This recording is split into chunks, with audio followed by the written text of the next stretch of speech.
Welcome to your Morning Boost, brought to you by AWB Education. Here, we amplify knowledge, widen reach, and broaden impact in education, delivering your daily dose of professional development. This program is sponsored by Grundmeyer Leader Services, where together we are transforming education, one leader at a time. Now, get ready to amplify your day with your Morning Boost. Hello, everybody. Welcome back to your Morning Boost. Today, we're delivering some more actionable leadership insights, just like we do every single day. I want to extend a warm welcome back also to our returning special guest, Shannon Watson, founder and executive director of Majority in the Middle. Shannon, again, thank you for taking the time to lend your expertise to all of our school leaders out there listening to our show. Happy to Today, do we're going to build on this discussion of internal staff conflict and kind of pivot to the public area. So we're going to focus a little bit on that highly sensitive work of communication, especially in a polarized meeting. I'm going to try to explore some, ways to manage some emotionally charged school board, community gatherings, all of the parts where we have that opportunity to really make a good step forward and to show our leadership within that community, which is all a big part of our job. That's for sure.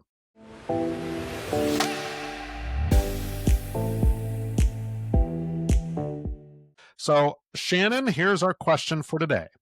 School boards and community meetings are often flashpoints for extreme polarization and toxic rhetoric.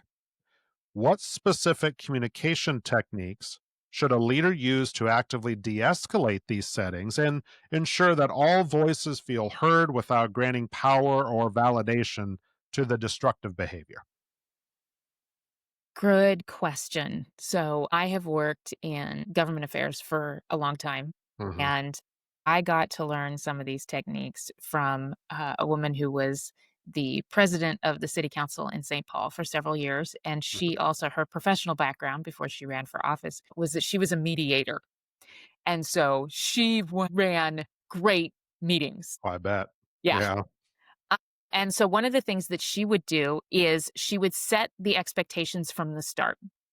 And she would couch that around fairness. She would explain to everyone how things were going to work, how it was going to go. And so it was, you have 2 minutes or 3 minutes, whatever. Everybody has 3 minutes. And, these are the kind of comments, like to get the city council, people couldn't come up and ask questions of that, the council wouldn't respond. And so like letting the people know that ahead of time that, we're here to take your comments. We can't get into discussion. That's not the way that we do it. So if you do have a question, there's a different route to submit that if you're looking for an answer. And just sort of getting everybody on the same page. And then if there are community standards, like, we're not using profanity.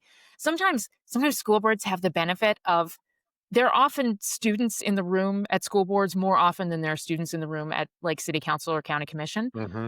So sometimes reminding people that they are setting the standard for, developing minds and, let's be the adults, that kind of thing. So setting those expectations up front and making sure that everybody understands and then asking, do you have any questions about how this is going to go?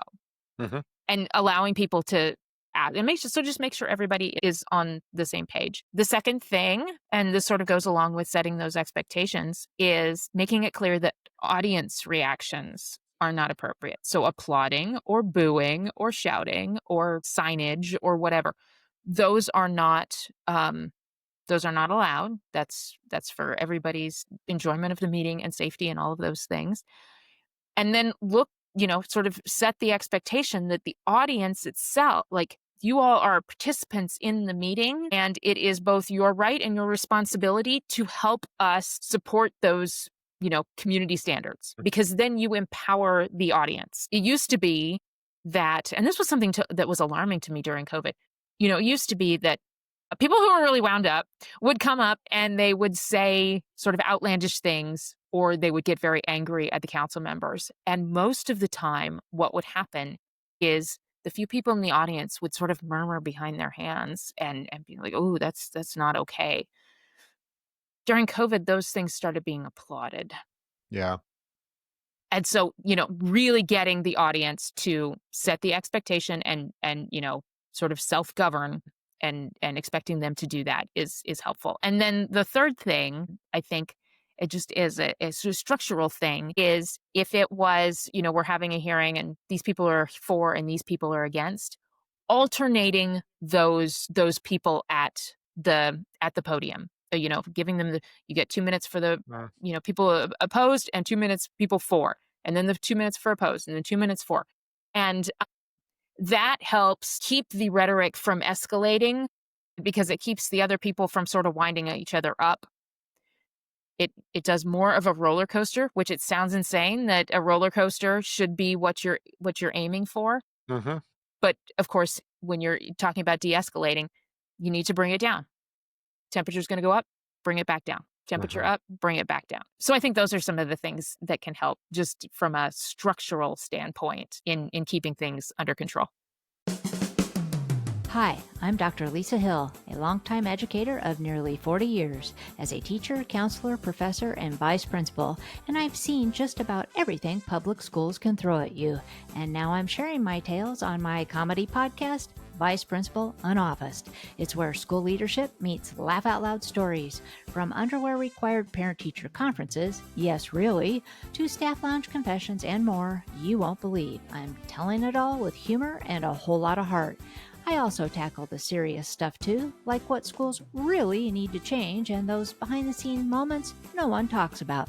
So if you're ready to laugh, learn, and maybe even cry a little, but mostly laugh, join me and my 90-year-old mom, my unofficial co-host, on Vice Principal Unofficed.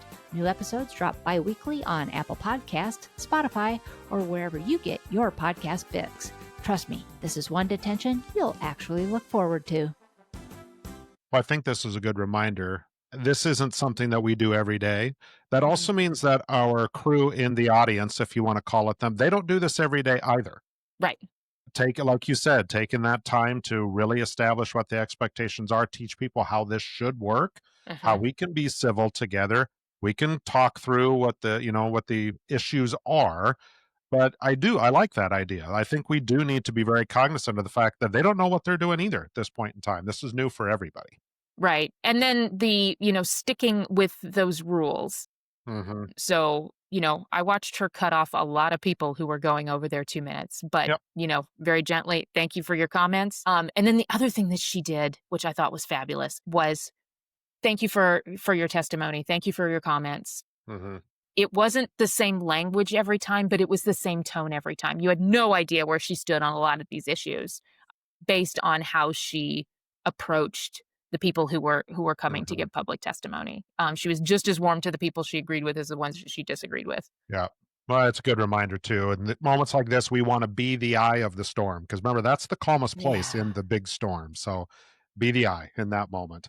There you go. That's awesome. That's awesome, Shannon. I appreciate this one again. It's just great advice for our school leaders. Even little bits of this are going to help us in those times that can be stressful, but yet very important when it comes to how we work as a society and how that civil process works even within our schools. So thank you very much for those words of encouragement today. Thank you, boosters, for joining us again. We'll be back again tomorrow as we get closer to wrapping up this week with Shannon Watson. So again, thank you for listening. We will talk with you again tomorrow. That concludes another episode of Your Morning Boost. We hope today's daily dose of professional development helps you amplify knowledge, widen reach, and broaden impact. Your Morning Boost is an AWB education production brought to you with the generous support of Grundmeyer Leader Services. Join us again tomorrow for more. Until then, keep boosting your impact.